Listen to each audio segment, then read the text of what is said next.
ಸರ್ಕಾರದ 11 ಪಾಲಿಟೆಕ್ನಿಕ್ಗಳಲ್ಲಿ ಹಾಗೂ ಚಿತ್ರದುರ್ಗ ಸರ್ಕಾರಿ ಇಂಜಿನಿಯರಿಂಗ್ ಕಾಲೇಜಿನಲ್ಲಿ ಪ್ರಸ್ತುತ ಹೆಚ್ಚಿನ ಬೇಡಿಕೆ ಹಾಗೂ ಉದ್ಯೋಗಾವಕಾಶಗಳಿರುವ ಕೋರ್ಸ್ಗಳಾದ artificial intelligence, machine learning, cloud computing, mining engineering, automation engineering ಮುಂತಾದ 15 ಹೊಸ ಕೋರ್ಸ್ಗಳನ್ನು ಪ್ರಾರಂಭಿಸಲಾಗುವುದು.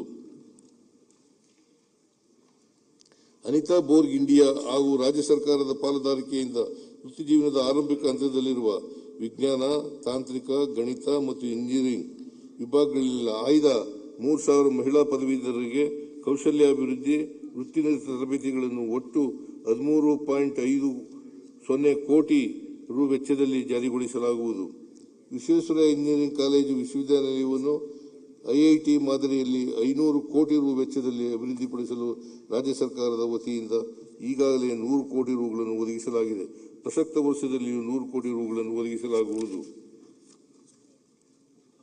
ಸರ್ಕಾರಿ ಕಾಲೇಜುಗಳಲ್ಲಿ 10 ಮತ್ತು 12ನೇ ತರಗತಿಗಳನ್ನು ವ್ಯಾಸಂಗ ಮಾಡಿ 25-26ನೇ ಸಾಲಿನಿಂದ ಉನ್ನತ ಶಿಕ್ಷಣವನ್ನು ಮುಂದುವರಿಸುತ್ತಿರುವ 37,000 ವಿದ್ಯಾರ್ಥಿನಿಯರಿಗೆ ವಾರ್ಷಿಕ 30,000 ರುಗಳ ಅಭ್ಯರ್ಥಿ ವೇತನವನ್ನು ಅಜೀಂ ಪ್ರೇಮ್ ಜಿ ಫೌಂಡೇಶನ್ ವತಿಯಿಂದ ಹಾಗೂ ಉಳಿದ ವಿದ್ಯಾರ್ಥಿನಿಯರಿಗೆ ರಾಜ್ಯ ಸರ್ಕಾರದ ವತಿಯಿಂದ ದೀಪಿಕಾ ವಿದ್ಯಾರ್ಥಿ ವೇತನ ಯೋಜನೆಯಡಿ ನೀಡಲಾಗುತ್ತಿದೆ. ಇದನ್ನು ಪ್ರಸಕ್ತ ಸಾಲಿನಲ್ಲಿಯೂ ಮುಂದುವರಿಸಲಾಗುವುದು.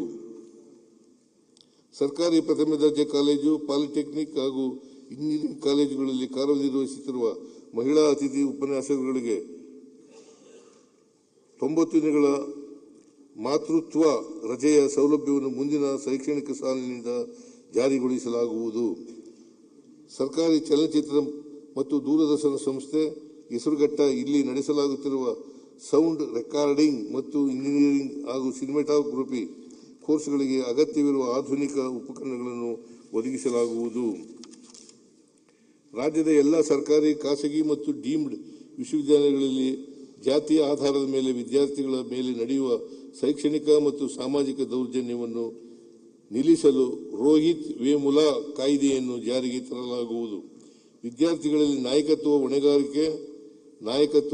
ಹೊಣೆಗಾರಿಕೆ ಮತ್ತು ಪ್ರಜಾಪ್ರಭುತ್ವ ಮೌಲ್ಯಗಳನ್ನು ಬೆಳೆಸಲು ಕಾಲೇಜು ಮತ್ತು ವಿಶ್ವವಿದ್ಯಾಲಯಗಳಲ್ಲಿ ವಿದ್ಯಾರ್ಥಿ ಸಂಘಗಳ ಚುನಾವಣೆ ನಡೆಸಲು ನಮ್ಮ ಸರ್ಕಾರವು ಉದ್ದೇಶಿಸಿದೆ.